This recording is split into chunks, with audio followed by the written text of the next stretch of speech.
சட்டப்பேரவையில் முக்கிய பிரச்சனை குறித்து பேசுவதற்கு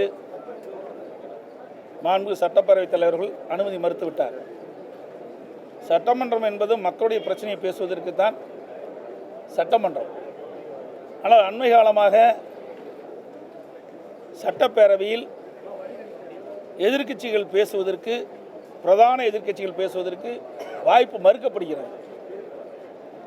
அந்த வகையில் இன்றைய தினம் நடைபெறுகின்ற மானிய கோரிக்கையின் அடிப்படையில் தான் ஒரு பிரச்சனையை எழுப்ப நான் முயன்றேன். அது அரசுடைய கவனத்திற்கு கொண்டு சென்று அரசுடைய பதிலை எதிர்பார்த்து இந்த கருத்தை சொல்ல முற்படுகின்ற பொழுது எனக்கு அனுமதி கொடுக்க மறுத்துவிட்டார்கள். அதுவும் இதற்காக நான் அனுமதியே கொடுக்க முடியாது என்று திட்டவட்டமாக ஒரு சட்டப்பேரவைத் தலைவர் சொல்கிறார். எதிர்க்கட்சி தலைவருக்கு நாட்டு மக்களுடைய பிரச்சனைகளை பேசுவதற்கு முழு உரிமை உண்டு. இது சட்டமன்றத்துடைய மரபு, காலங்காலமாக கடைபிடிக்கக்கூடிய மரபு. அந்த அடிப்படையில் தான் மக்களுடைய பிரச்சனையை முன்வைப்பதற்குத்தான் நான் எழுந்து அனுமதி கேட்டேன். அனுமதி சட்டப்பேரவை கொடுக்க மறுத்துவிட்டார். அதிலே ஒரு மாதத்திற்கு முன்பு டாஸ்மாக் நிர்வாகத்தில் பல்வேறு வழக்குகளில் முதல் தகவல் அறிக்கை எஃப்ஐஆர் பதிவு செய்யப்பட்டது. இந்த நிலையில் அமலாக்கத்துறை டாஸ்மாக் தலைமை அலுவலகத்திலும் டாஸ்மாக் பிற அலுவலகங்களிலும் சோதனை மேற்கொண்டார்கள். அதோடு டாஸ்மாக் நிறுவனத்திற்கு சப்ளை செய்யும் மதுபான ஆலைகளிலும் சோதனை மேற்கொள்ளப்பட்டது. அமலாக்கத்துறை சோதனை செய்யப்பட்ட ஆவணங்களின் அடிப்படையில் பத்திரிகையிலே, ஊடகங்களிலும் செய்திகள் வெளியிட்டார்கள். இதை இதுவரை முதலமைச்சரோ அல்லது சம்பந்தப்பட்ட அமைச்சரோ இதற்கு எந்தவித ஒரு பதில் அறிக்கையும் வெளியிடப்படவில்லை. இதைத்தான் அரசுடைய கவனத்தில் கொண்டு வருவதற்கு நான் வாய்ப்பு கேட்டேன். இதில் என்ன தவறு இருக்கின்றது? இன்றைக்கு டாஸ்மாக் நிறுவனத்தில் 1000 கோடி ரூபாய் முறைகேடு நடைபெற்றதாக அமலாக்கத்துறை குறிப்பிட்டிருக்கின்றது. அது குறித்து இந்த அரசு முழுமையான விளக்கம் தெரிவிக்கப்படவில்லை. இன்றைக்கு இதை சார்ந்த மானிய கோரிக்கை தான் வருது. அப்பொழுதுதான் இந்த பிரச்சனையை எழுப்ப முடியும், அதற்கு தக்க விளக்கம் கிடைக்கும். அந்த அடிப்படையில் தான் இந்த பிரச்சனையை நான் சட்டமன்றத்திலே கொண்டு வந்தேன். அது பேசுறதுக்கு அனுமதி மறுக்கப்பட்டது மட்டும் இல்லை, இது குறித்து கண்டிப்பாக உறுதியாக நான் பேசுவதற்கு அனுமதி கொடுக்க மாட்டேன் என்று சட்டப்பேரவை சொல்கிறார். அப்படி என்றால் இந்த 1000 கோடி அமலாக்கத்துறை டாஸ்மாக் தலைமை அலுவலகத்திலும் நிர்வாகத்திலும் டாஸ்மாக் சப்ளை செய்யும் மதுபான ஆலைகளிலும் மேற்கொண்ட சோதனை அடிப்படையில் 1000 கோடி ரூபாய் முறைகேடு நடைபெற்றது நிரூபணமாகிறது. அப்படித்தான் பொருள். அதற்குண்டான பதிலை இவர்கள் தெரிவிக்கப்பட்டிருந்தால் மக்களுக்கு அனைவருக்கும் தெரிஞ்சிருக்கும். அதைத்தான் நான் இந்த அரசினுடைய கவனத்திற்கு கொண்டு வந்தேன். மறுத்துட்டாங்க. ஆகவே இந்த அரசு பொறுப்பேற்றதிலிருந்தே இந்த டாஸ்மாக் நிறுவனத்தில் பல்வேறு முறைகேடுகள் நடைபெற்று வருவதாக ஊடகத்திலும் பத்திரிகையிலும் அன்றாட செய்தி வந்து கொண்டே தான் இருந்தது. இன்றைக்கு டாஸ்மாக் நிறுவனத்துக்கு உட்பட்ட மதுபான விற்பனை கடைகளில் ஒரு பாட்டிலுக்கு 10 ரூபா வாங்கிட்டு இருந்தாங்க. ஒரு நாளைக்கு 1.5 கோடி பாட்டில் விற்குது. அப்படின்னா ஒரு நாளைக்கு 15 கோடி ரூபாய் இந்த அரசு மதுபான கடையின் மூலமாக ஊழல் செய்து இன்றைக்கு பல்வேறு தரப்புக்கு போயிருக்கு இந்த பணம். ஒரு நாளைக்கு 1.5 கோடி ரூபாய்னா 1.5 கோடி பாட்டிலுக்கு 10 ரூபாய்னா 15 கோடி ரூபாய் ஆச்சு. 30 நாளைக்கு 450 கோடி ஆகுது.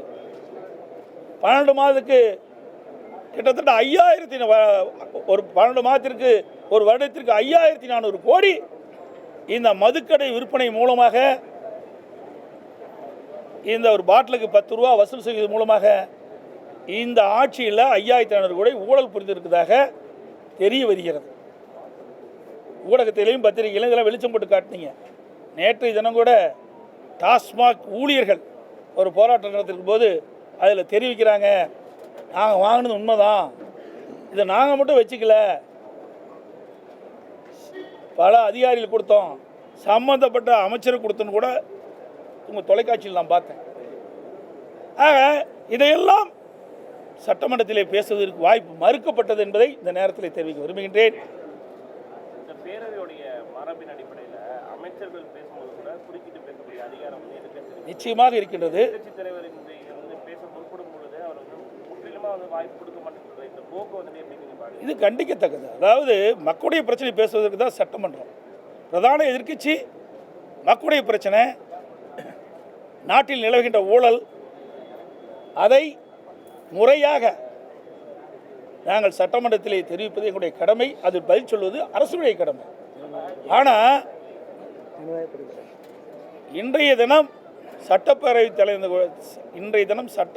தலைவர் நடந்த குணம் ஜனநாயக படுகொலையாகத்தான் நாங்கள் பார்க்குறோம்.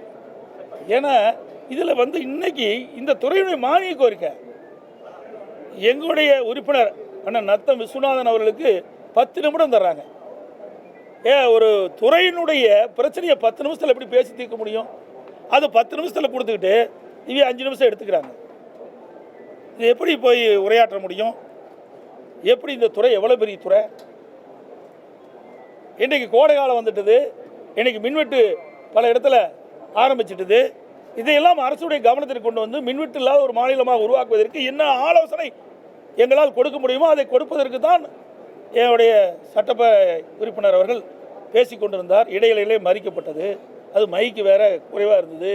மைக்கு வேணுன்னு மைக்கு சவுண்டு வைக்கல.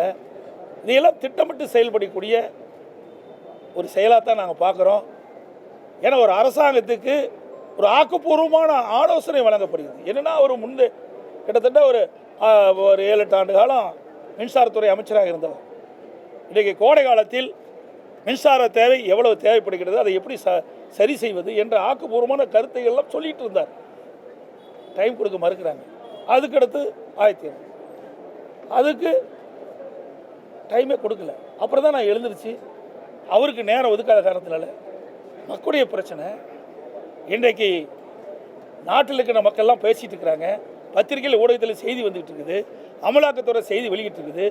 இதையெல்லாம் நான் அரசுடைய கவனத்தில் கொண்டு வருவது தான் நான் அனுமதி கேட்டேன். அனுமதி மறுக்கப்பட்டு விட்டார். மானியத்தில் பேசும்போது 0 ஓவரில் எழுப்புறாங்க, 0 ஓவரில் பேசும்போது மானியம் அது கரெக்டு. அதாவது நான் இன்னைக்கு 0 ஓவரில் எழுப்பலான் இருந்தேன். இன்றைக்கு மானிய கோரிக்கை வந்ததுனால எதை எழுப்பக்கூடாது, சம்மந்தப்பட்ட அமைச்சரே இருக்கின்ற காரணம், அந்த துறையை வைக்கின்ற காரணத்தினால இந்த மானிய கோரிக்கையில் எங்களுடைய உறுப்பினர் பேசுவதற்கு தயாராக இருந்தால் அவருக்கு கொடுக்கப்பட்ட நேரம் இவ்வளவுதான் என்று நிர்ணயிக்கப்பட்ட காரணத்தினால அதற்கு மேல் அவர் பேச முடியல, அடுத்த துறைக்கு போக முடியல. அதனால் நான் எழுந்து பேச வேண்டிய நிலைக்கு தள்ளப்பட்டேன். அதையும் சொல்லிட்டு தான் நான் பேசுகிறேன். நீங்கள் நேரம் முழுமையாக எங்களுடைய உறுப்பினருக்கு கொடுக்கப்படவில்லை. அதனால் இந்த கருத்தை நான் இங்கே பதிவு வைக்க எனக்கு அனுமதி கேட்குறேன். முறையாக தான் அனுமதி கேட்டேன்.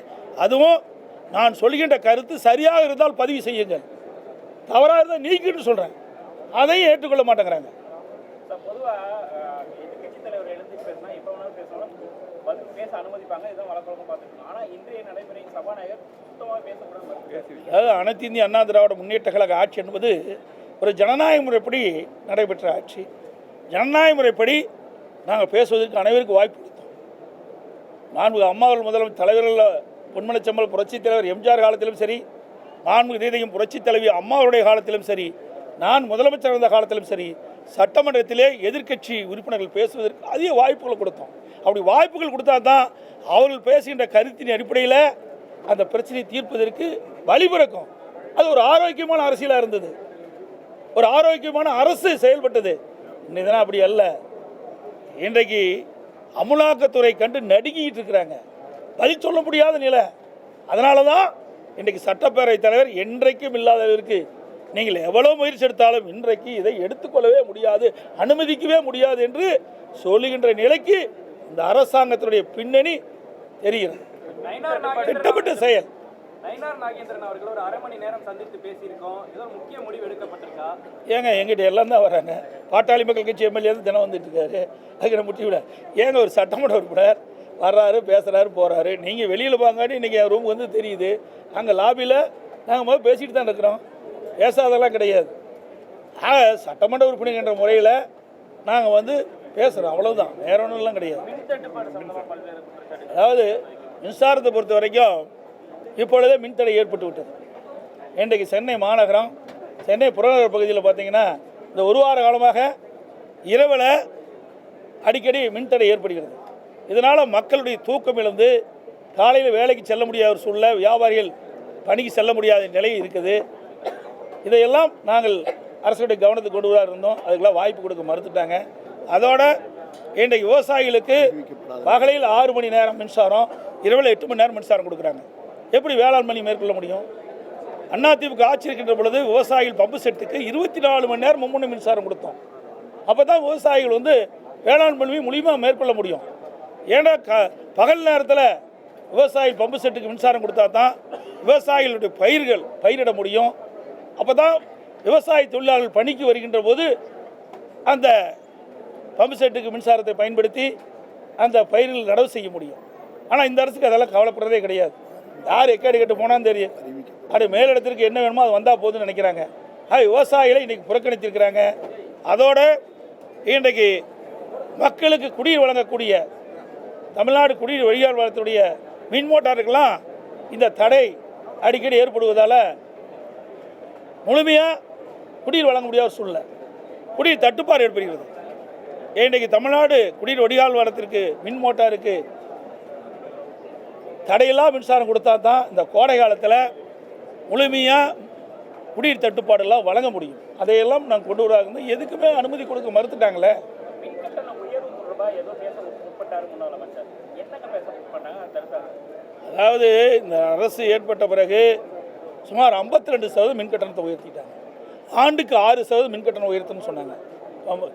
உயர்த்தின பிறகு 3 ஆண்டில் 18% மின் உயர்த்திட்டாங்க. இப்போ 52, 18, 70% மின் கட்டணம் உயர்ந்து போச்சு.